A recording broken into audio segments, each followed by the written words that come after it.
Kaya mo na ba? Namatay ang nanay ko. Masakit para sa akin. Pero, hindi niya magugustuhan na tumigil ang mundo ko. Kahit masakit, kailangan lumaban.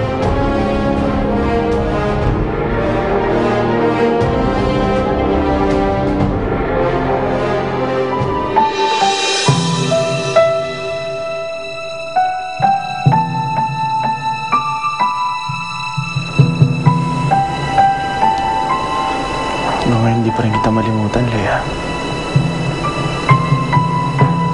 Hanggang ngayon, buhay na buhay ka pa rin sa puso ko.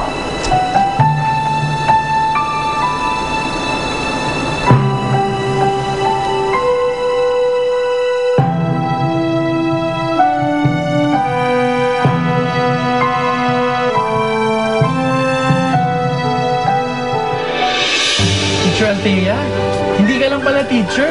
Instant mommy ka pa.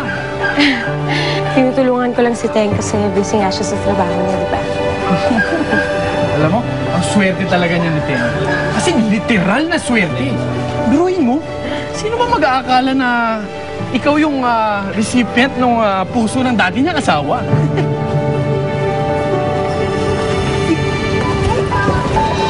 Bakit yan ang sinabi mo? Ako ang recipient ng puso ni Lea?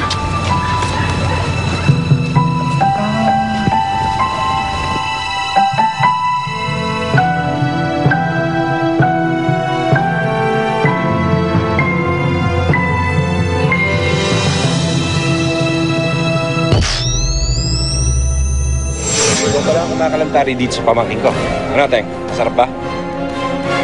Spin! Tama ka, Blay. Kailangan ko ng tulong. Kailangan ko ng kaibigan. Kaya, Hey, gulong-gulo na ako. Ako ba yung mahal mo? Ako yung babaeng nagmamay-ari ng puso ko. hindi ko naman alam, Ting, na hindi mo pa sinasabi kay Althea tungkol sa puso ni Lea eh. Kasalanan ko to, Bobby. Ay! Ito naputol, ha?